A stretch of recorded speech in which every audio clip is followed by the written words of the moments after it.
Welcome to Talk Toronto. I'm Daniel Spitz. And now the news. Well, the Conservatives have done it. On behalf of everyone here at Talk Toronto, congratulations to Prime Minister Stephen Harper and the Conservative Party for achieving their goal of a stable majority government.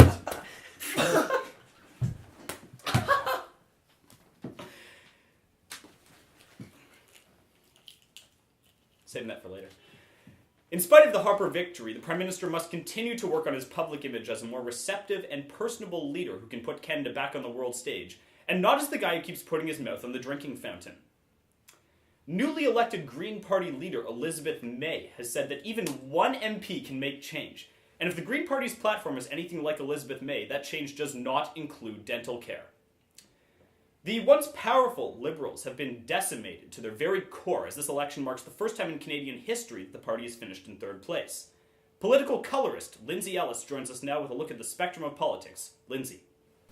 Thanks, Daniel. This election marks a historic time in our country. We've seen the youngest MP ever elected, and the Green Party attaining their first seat in the House of Commons. But the biggest election story was the NDP winning 102 seats, the majority of them in Quebec. When the dust settled, the NDP had taken over 40 seats from the PQ, including a victory for rookie MP Ruth Ellen Brousseau, who has an elementary school knowledge of French and notoriously took a trip to Vegas during the campaign, but still won her riding by a landslide. Prior to this election, the NDP had found no luck in Quebec, and political insiders are saying Jack Layton is concerned with his new MP's ability to represent Quebec voters over the next 4 years.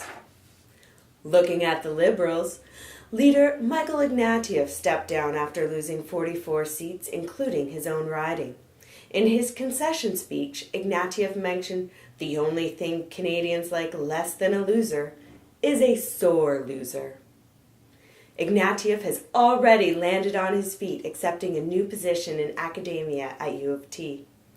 The party will now begin its search for a successor, and already Bob Rae and Justin Trudeau have been linked with the job.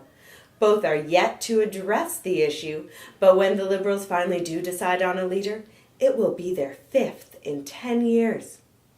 As for the Bloc Québécois, they experienced a setback in the separatist movement when their voters decided to separate from them. With only 4 seats, the party will likely make significant policy changes, but must do so without taxpayer funding. Lastly, the Conservative government has preached a message of cooperation with the other parties, saying if there was a hidden agenda before, there certainly is not one going forward. Back to you, Daniel. Lindsay Ellis, reporting. Surprising news from Yonge and Eglinton as 12 people were swept up by a wind tunnel. Witnesses estimate there were gusts in excess of 200 kilometers per hour. Coincidentally, an 80% off everything must dough sale at the Whatabayel is suspected to be the cause. In Austria, vintners were outraged to find a prestigious 500-year-old plant vandalized. However, the grapevine is still expected to produce wine this summer. Ooh, I'll bet you're wondering how I knew. And now, a moment in journalism.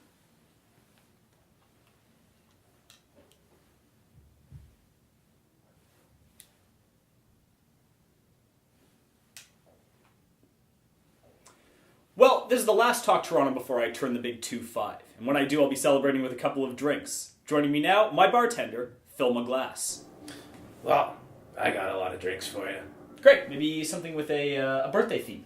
Ah, well, I got one that's perfect for that special night out. It's called the Blue Bull. You take 2 Dixie cups of spiced rum, drop a shot of berry liqueur, take a swig of Red Bull, and then hold your breath while I smack you with a canoe paddle.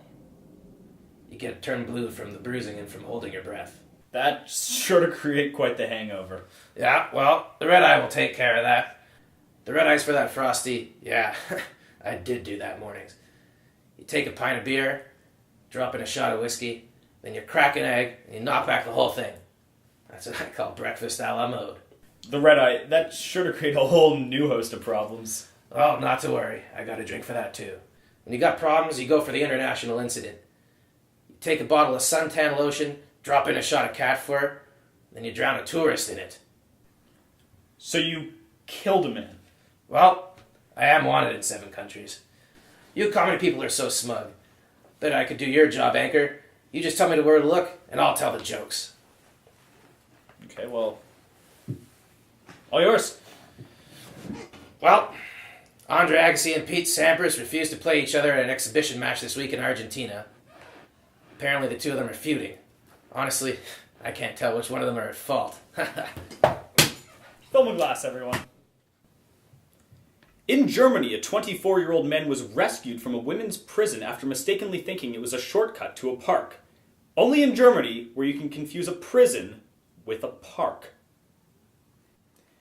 And finally tonight, a high-profile Al-Qaeda terrorist was killed by an elite team of secret American special forces, while an African-American president and his staff watched in real time. Either 24 is imitating life, or life is imitating 24.